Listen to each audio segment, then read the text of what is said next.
The 637th edition of the MMA Gambling Podcast on the Sports Gambling Podcast Network is brought to you by Underdog Fantasy. Sign up with promo code MMA SGPN to claim a special $1,000 in bonus cash. You ain't going to find that anywhere else. $1,000 in bonus cash. And once again, that's promo code MMA SGPN. And we're also brought to you by Rhythm. Get a 7-day free trial today by going to sportsgamblingpodcast.com/rhythm.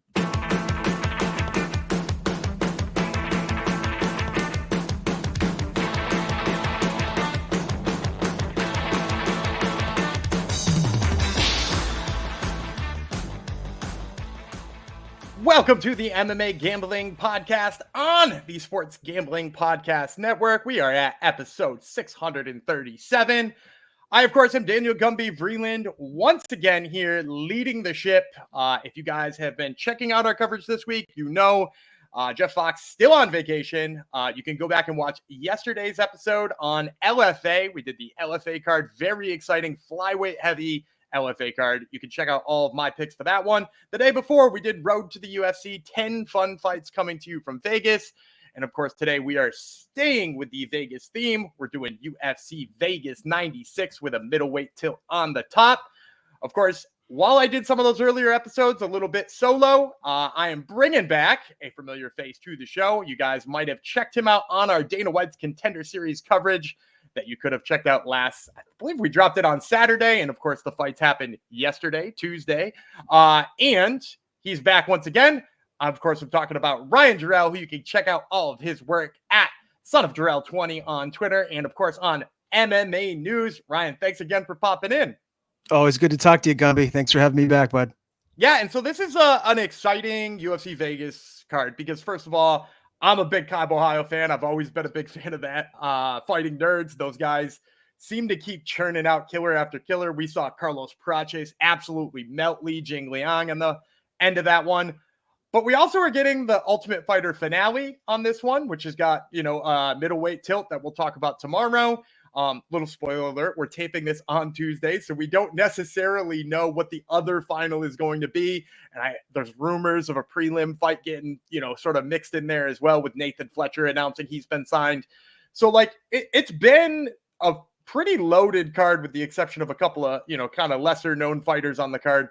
What do you think of the Ultimate Fighter? Some people think it's sort of run its course and it's time to take it out to pasture. Some people still love it. What is sort of your take on it? I mean, I still love it. I'm an MMA junkie. I'll watch every season of it. But I think the key is, obviously you need to have the talent level there and have good fights, but you need to have, marketable coaches. Like when Conor McGregor is a coach, everyone's going to tune in, right? Like when you have fighters that are superstars, people are going to tune in to watch. And then it just takes it to another level when you have the fighters that are actually elite, that can actually make some noise in the UFC. I think there's a couple of fighters on this season that could do that. I mean, we're seeing, what we saw in the middleweight division, and then, ultimately what we're going to see in the featherweight finale before they get to the actual, the contract fight. It's a lot of good fighters. So I like it. Sign me up. I'm going to keep watching it, year in and year out. I just think the big thing is, marketing it the right way and having superstars as coaches. Like I'd love to see Dustin Poirier be a coach against, Justin Gaethje, or bring Conor back, just something like that to really, engage the MMA masses out there. Yeah, I'm with you on that one. And not that Valentina Shevchenko and Alexa Grasso aren't, quote unquote superstars, but they, don't have that, I think pull in the US that made it,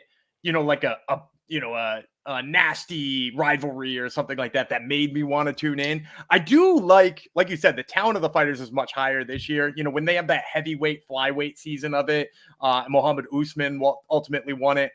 I think the talent level was kind of bottoming out during that season. And we've really took off. I think doing the international thing this year where there were only 2 American fighters on the whole show and there were 14 countries represented. I think that gave them a lot higher level of talent. And we're seeing it in the fights too. So yeah, I'm excited for it. I'm excited for the finale. And I'm excited to break down some fights. But before we break down any fights, I do have to quickly take a quick detour and let you know about the bosses, because they are who's in charge here. They want me to let you know that everything in the merch store right now is 10% off with promo code football. I personally recommend getting the Gumby God t-shirt. That's right. We've got a shirt for Tuesday Night Contender Series, and you're going to want to check that out, and you can get 10% off it with promo code football. Plus, college football, of course, kicks off this week. Tune into the Sports Gambling Podcast Network and the College Football Experience for their Week 0 picks and all your favorite futures. All right. So once again, this fight card is UFC Vegas 96 taking place in the Apex. Right now, they have got a start time listed at 7 p.m. for the prelims, 10 p.m. for the main card. So it's a late one. You know, I'm not a big fan of the late ones, but this is a late one. And we're going to get kick started right away with a flyweight contest between Cong Wang, newcomer to the UFC, and Victoria Leonardo. We'll tell you about Leonardo first. Her nickname is the Fury. She's 9-5 in her pro career. She's 1-3 in the UFC after going 1-0 in Bellator beforehand. She is got 1 knockout, 4 submissions. She's been knocked out 4 times in her career, submitted once. She's going to be 2 years older than Cong Wang, and she is betting off, get this, at plus 625. Cong Wang, on the other hand, her nickname's the Joker. She's 5-0 with 1 knockout and 2 submissions. She's going to have 1 inch of height advantage, 2.5 inches of reach. And she, as a UFC newcomer, is betting off at minus 1,000 on the line. So I will cede the first pick over to my co-host today. Ryan, any reason to pick Leonardo here?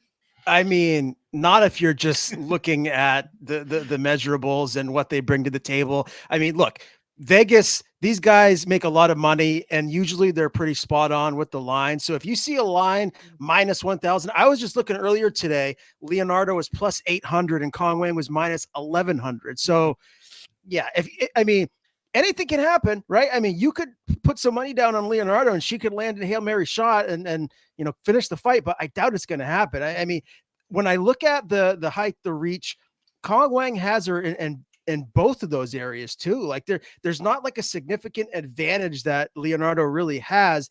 The one thing I will say for her, she has been in there with the tougher competition. I mean, she's faced Erin Blanchfield in the past. She did take her into the second round, lost by a head kick.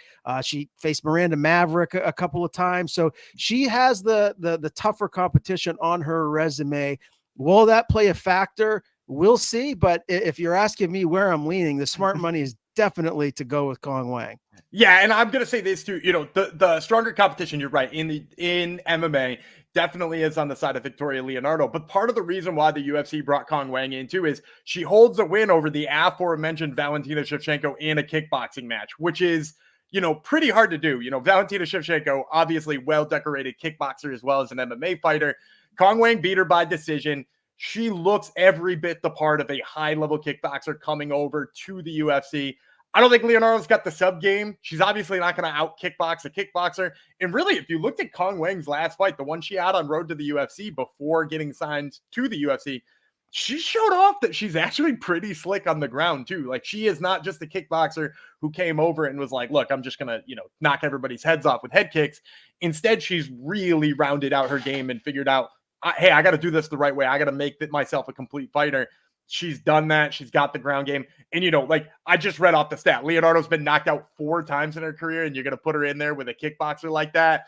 I mean, I think the writing's on the wall here. It's Cong Wang. You want to try to make that line a little less spicy. Maybe try to look for a knockout prop, because I think that's probably how she gets it done. All right. And that's going to flip us on over up a weight class to the bantamweight division. Jacqueline Cavalcanti versus Josiane Nunes. We will start with Nunes first. Nunes' nickname is Josie. She's 10-2 in her pro career, 3-1 in the UFC. She got 7 knockouts, and she herself has never been finished. She is betting off at $160. She's also 4 years older than Cavalcanti. Cavalcanti just 6-1 in her pro career. She's 1-0 in the UFC. She also has 3 knockout victories and has never been finished in her pro career. She has got 6 inches of height on Josie Nunes and 3 inches of reach, and she's going to be betting off. If you shop around, you can find her as low as negative 192 right now. I'll kick this one off. I'm going to go favorite. I thought about dabbling here on the underdog and Josie Nunes. The number is kind of nice. I was going underdog hunting, and I think I was trying to talk myself into it. But the bottom line for me with Josie Nunes is she does have those 3 wins. They look nice and everything, but they are against kind of low-level competition. No offense to the ladies who I'm about to mention here, but Zara Fine went, 0-4 in the UFC, including a loss to Cavalcanti. Ramona Pasquale, not really UFC level. And then the other one's Bay Malecki, who, had like 5 pro fights at the time and is also no longer in the UFC. So those wins for Nunes, don't really hold up that well. And she really badly got outworked by Chelsea Chandler in her last fight. And not that Chandler's not good and that Chandler can't hang, but I think that when you saw her step up to a reasonable level, to people who are UFC caliber, she struggled. And, I think Cavalcanti actually looked a little bit worse than I think she actually is in her debut. She might have had some octagon jitters. She's a really nice kickboxer. She works well from range. As I mentioned, she's going to have massive height and reach advantages here. I also just think in general, Josie Nunes' path to victory is simple. Throw that beast mode overhand right she has and either land it or don't. And if she doesn't, she's going to lose. She's going to get outpointed on the feet. And if she lands it, she might knock you out. So, when you boil it down to a one-punch knockout is kind of your only path to victory in a women's bantamweight fight, I think you got to go with the better kickboxer. So I'm going to take Cavalcanti here. I know she's a favorite. And what about you, Ryan? That's exactly right. I mean, you nailed it 100%, especially when you're looking at a couple of, fighters that are newer to the big show, right? When you don't have a whole lot of tape on them fighting at the highest level in the world, you got to go with what what you see on their record. And the big thing for me is that reach disadvantage for Nunes, right? That to me, I feel like Cavalcanti is going to win this fight, and as long as she fights smart and doesn't get into any firefights in the pocket and allows Nunes to catch her with that big power, she's going to cruise to a UD victory here. It's clear to me which way to bet. Again, with some of these fighters that are newer into the UFC, I'm not going to go throw a whole bunch of money on, Cavalcanti. Oh, she's definitely going to win, but I'm definitely leaning towards her. I would feel very comfortable throwing her in a parlay with a couple of these other fighters that I know better on the main card, and seeing what happens. I like that a lot too. And to your point about her fighting smart too, she does throw those front push kicks and those little flick kicks and the little oblique kicks. I think that's just going to extend the range even further. And it's not like Nunes is going to take her down too. So, to your point about fighting smart, I think she's already shown that she can do that and does do that anyway. So I think that's a good play here. All right, we're going to sneak one more in before our next ad read, and we're going way up to the middleweight division. Jose Medina versus Zach Reese. We'll start with Medina first. Medina's name is Chicho. He is 11-3 in his pro career, 0-1 on Contender Series, and still managed to get signed here. You got to love it. He's got 5 knockouts on his record, 2 submissions. He has been submitted once in his career. He's going to be 3 years older than Zach Reese, and he is betting off, man, these numbers this week are brutal, plus 425. Zach Reese, the Savage, 7-1 in his pro career, 1-0 in Contender Series, 1-1 in the UFC. He's got 5 wins by knockout, 2 wins by submission. He has been knocked out once before in his career, much like the last fight we just talked about. 4 inches of height, 2.5 inches of reach, and he's betting off at negative 460. I don't just mean to keep throwing the big favorites over to you, but I'm going to do it again. Any reason not to get in here on Zach Reese at a big number like 460? I mean, if there is, I don't see it. Zach Reese should win this fight. I mean, do you see what he did to Julian Marquez his last time out? The guy's legit, and he had Cody Brundage in trouble up until he got finished back in December of last year. So Zach Reese is scary. He's tall, he's long. You talked about the measurables, how long his reach is, and this guy's a fighter. He gets in there. He actually likes to mix it up and get. I think he's one of those guys that likes to get hit and makes him. It makes sick like that. Yeah, it lights him up, and he's like, "Ooh, now you're gonna get it even worse." That's the kind of mindset that this guy has, and I'm a fan. I think Zach Reese could really be a factor in this division. I've had the pleasure of interviewing him once before, and I asked him, how the heck do you make 185? You're huge. And he's just super, super lean. So his size, his reach for this weight class is going to be a massive problem for a lot of the guys at 185. And I don't see Jose Medina really having anything for him. I got Zach Reese round 1 TKO. Yeah, I like Zach Reese too. And I actually heard a couple of people trying to talk themselves into Medina by saying, like, you can't knock him out because it looked like in that Contender Series fight, you couldn't, right? And if you look at his record, never been knocked out before. And Zach Reese coming off that knockout. But I think people are sleeping on how good Zach Reese is on the ground too. Because, you go back to that fight on Contender Series, he fought Eli Aronoff. Eli Aronoff, a guy I'm fairly high on as well. An absolute bulldozer in there with good takedowns. He came in and took down Zach Reese in 30 seconds in that fight and was immediately armbarred by Zach Reese, right? Like Zach Reese immediately slapped on a submission, broke that dude's arm. And if you go back in Zach Reese's career, only 2 submissions, but he's actually way sneakier on the ground than people realize. And most of those, both of those submissions have come somewhat recently. If Medina is actually a guy who you can't put away on the feet, and that is true, I wouldn't be surprised to see Zach Reese take him down and submit him either. So, I'm in on Zach Reese here. I think, to your point, I think he's much better than the record might indicate. He's much better than that one loss, which, by the way, short notice. You can't fault the guy for that. And he's somebody we're going to have to keep an eye on. And I will say this real quick, with someone like Medina coming in here, a lot of these guys, they say, oh, they can't be finished. They've never been knocked out. Well, they've never been knocked out or finished until they get to the big show. This is a step up in competition. He's never faced anyone quite like Zach Reese. So it'll be interesting to see if he doesn't get finished here in this fight, then that'll tell us a lot more about him. But until I see it, I'm going Reese all the way. Also, just worth noting, guys who got signed off a Contender Series coming off of losses historically has not gone well, right? Like Medina is another one. We saw it happen with Carly Judici, who I'm a fan of, but she lost in her first fight back. We saw it with Carlos Candelario coming off of a loss on Contender Series. He had a short stint in the UFC that didn't last. It's not a good base. It's not something that you want to see on the record, even if it did get you into the bright lights. All right, so we're going to take a quick detour here, and I'm going to tell you a little about Underdog Fantasy. Underdog Fantasy Pick'em gives you the chance to win 1,000 times your entry, or you can play fantasy football the right way with Best Ball. Best Ball Mania is now live with $15 million in prizes. You can use specials and boosts on all flex entries. I personally am down on Max Fried's pitching tonight for the Braves against the Phillies. We're going to take the higher than on his walks allowed. I know I hate that, but the guy hasn't been able to control his fastball since he's come back from injury. I'm a Braves fan, but I'm also a realist. So you can get down on that play if you sign up with promo code MMASGPN, and you can claim a special pick and first-time deposit offer of up to $1,000 in bonus cash. That's right, $1,000. UnderdogFantasy.com, promo code MMASGPN. And we're also brought to you by Circa Survivor and Circa Millions. Circa Sports is back with Circa Survivor and Circa Millions, giving away $16 million in guaranteed prizes. Imagine the regret you feel if you win your office Survivor pool, but you didn't enter the Circa Survivor. Don't have a trip booked for Las Vegas yet before football kicks off? Ultimate Contest Weekend is a great time to go out, hang out with Ryan and Sean, and enjoy some of the open bar events at the greatest sportsbook in the world. August 22nd through the 24th. Use promo code SGP15 to save 15% off on your hotel room for sign-up weekend. Remember to sign up in person at Circa Sports between now and September 7th, and then you can use a proxy to play from anywhere. We even have a deal with a proxy. Go to proxy.footballcontest.com to save yourself $50 with promo code SGP and also score a free hat.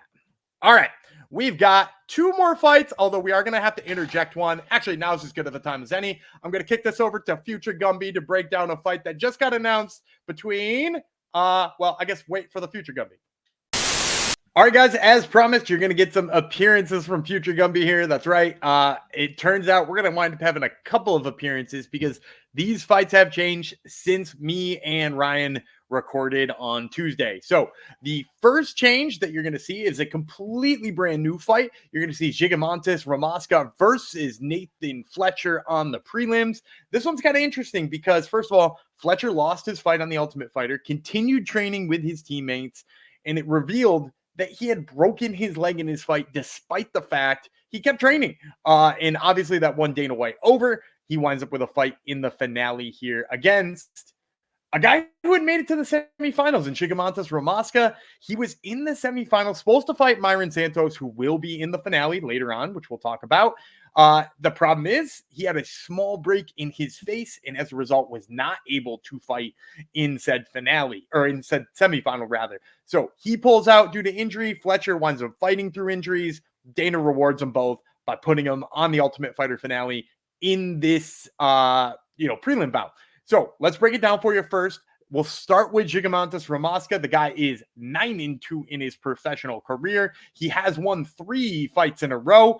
He's got 5 wins by knockout, 4 wins by submission. He has been knocked out once before in his career, and he is going to be a plus 145 underdog. That's right, the guy who won underdog in this one. Nathan Fletcher, on the other hand, he's going to be 2 years younger than the Lithuanian fighter. He is 8-1 in his pro career. He's won 2 in a row, 6 wins by submission, 1 win by knockout. He also has been knocked out once before in his career, and he is betting off at negative 170. So, to break down this fight, you can look back at their fights on the Ultimate Fighter, and they're kind of telling. Ramaska, he went in there and he fought Bekhud Usmanov, in not that he didn't look good in that fight, but he did get stunned once.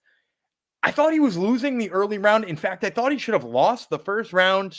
Obviously, maybe the judges don't agree with me.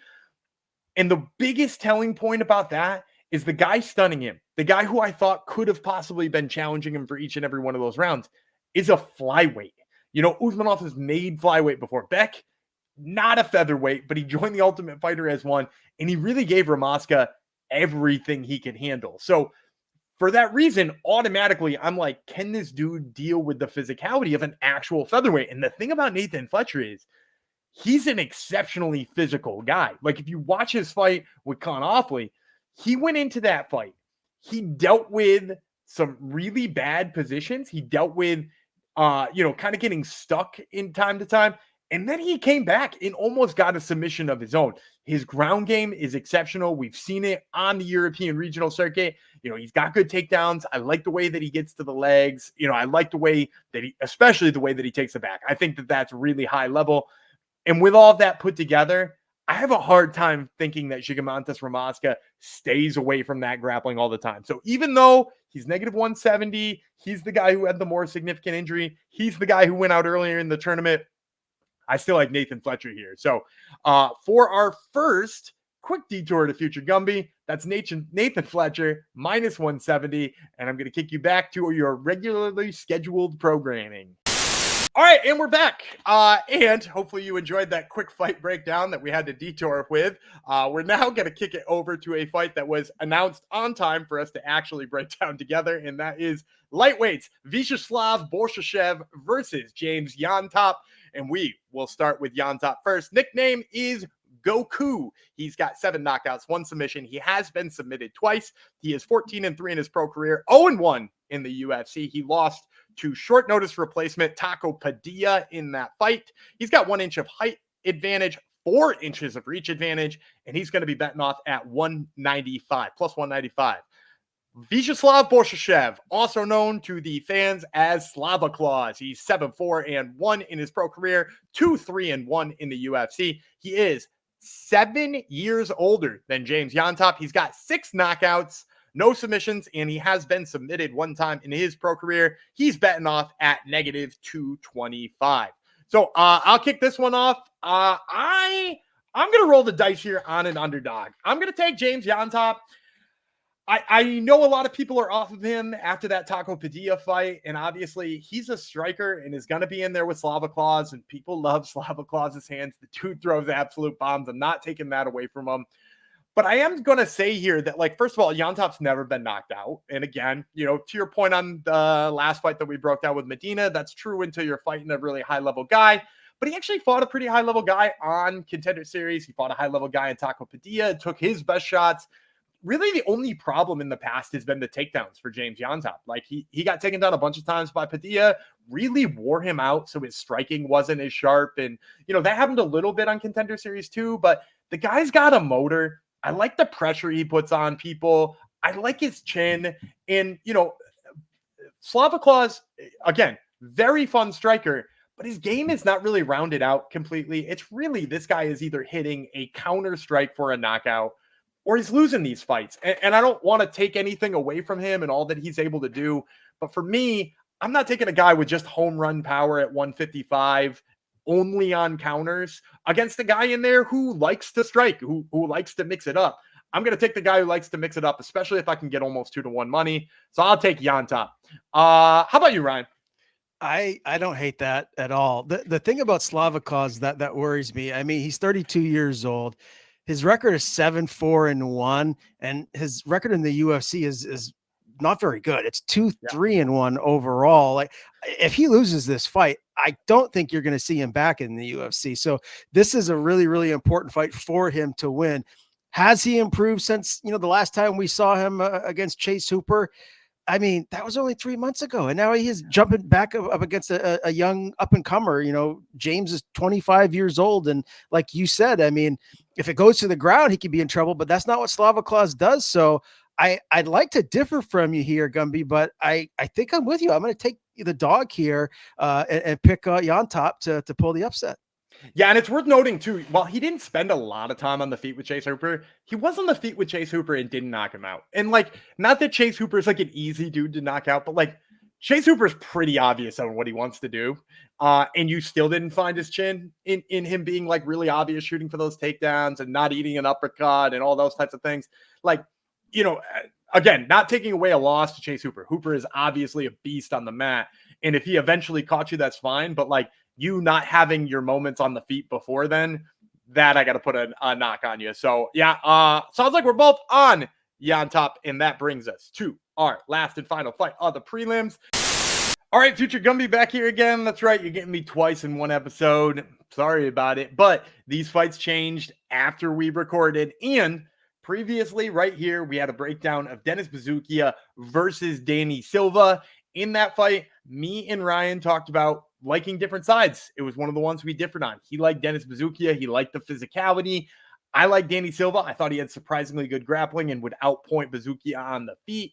And obviously that fight is no longer part of it. Instead, Danny Silva out, replaced by Francis Marshall. So let's break that one down for you here separately.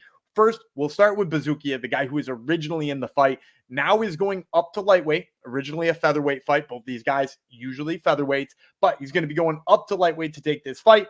So again, start with Buzukja here. Buzukja 12-4 in his pro career. His nickname is the Great. He has 5 wins by knockout. He has 1 win by submission. He is 1-2 in his UFC career, and he won his last fight, which seemingly saved his career when he beat Connor Matthews. On the other hand, we got Francis Marshall. He's 7-2 in his pro career. His nickname is the Fire. He also is 1-2 in the UFC, was 1-0 on Contender Series. He's running a 2-fight losing streak. He actually won his first fight in the UFC and has rattled off back-to-back losses against William Gomi and Isaac Dolgarian since then.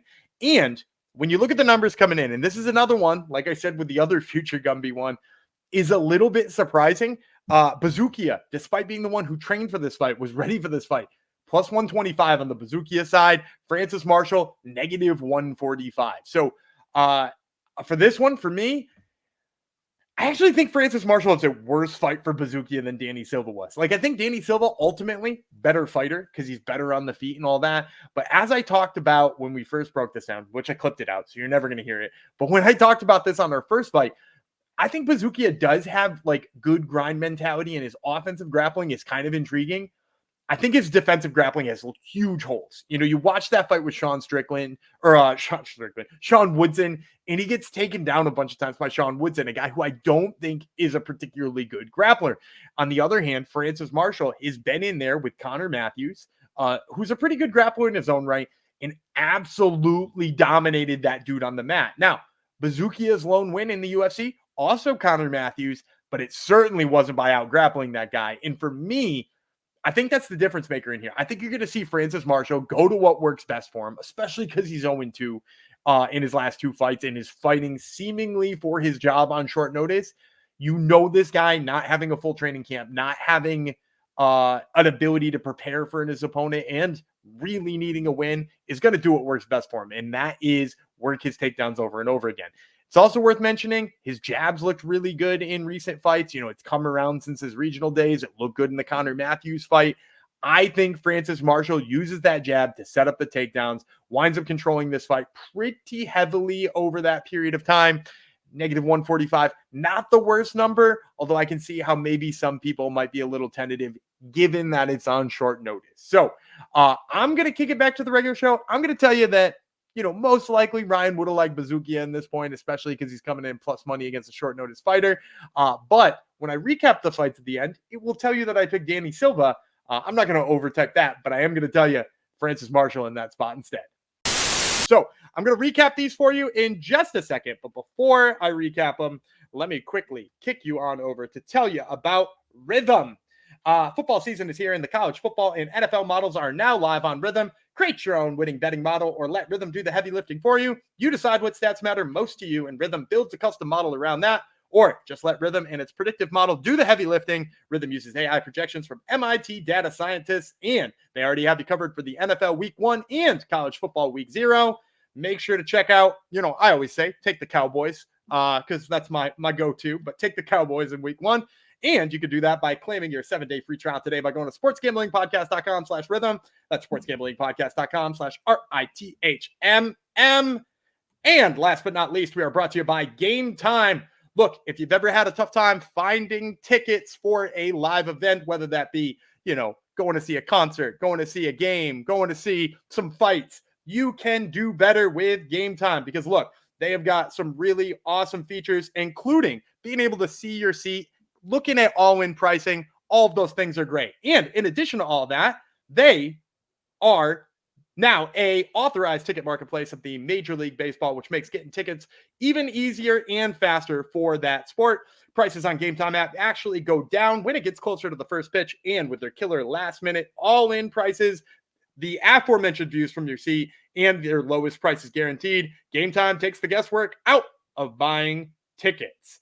So, last-minute tickets. Sorry about that. Take the guesswork out of buying tickets with Game Time. Download the Game Time app. Create an account. Use promo code SGPN for $20 off your first purchase. Terms apply. Again, create an account and redeem code SGPN for $20 off. Download the Game Time app today. Last-minute tickets, lowest prices guaranteed. All right, so as I said, that does it for our event. Let me quickly run down with you our picks again, just in case you missed any of them. In a featherweight contest, we got he's got Buzukja, I've got Danny Silva. We are both in on James Llontop at lightweight. There was a fill-in featherweight fight that you will hear a little bit about in between these two fights, so you can go back and listen to that if you want my pick for that one. And at middleweight, we both got Reese. Bantamweight, we both got Cavalcanti. And kicking off the night, we both got Cong Wang. Thank you guys again for tuning in. Remember that you can check out all of our writings at sportsgamblingpodcast.com, and you can check out Ryan's stuff over on MMA News. Make sure to listen to the Top Turtle MMA podcast this week. I am joined by Kai Ohio as well as Robert Valentin from the Ultimate Fighter finale. Make sure to get some merch in our store. Once again, you can use promo code football for 10% off. That's sportsgamblingpodcast.com/store. And we are going to be back tomorrow with the main card preview. Once again, Daniel Gumby Freeland, he's Ryan Jarrell, and we will see you tomorrow.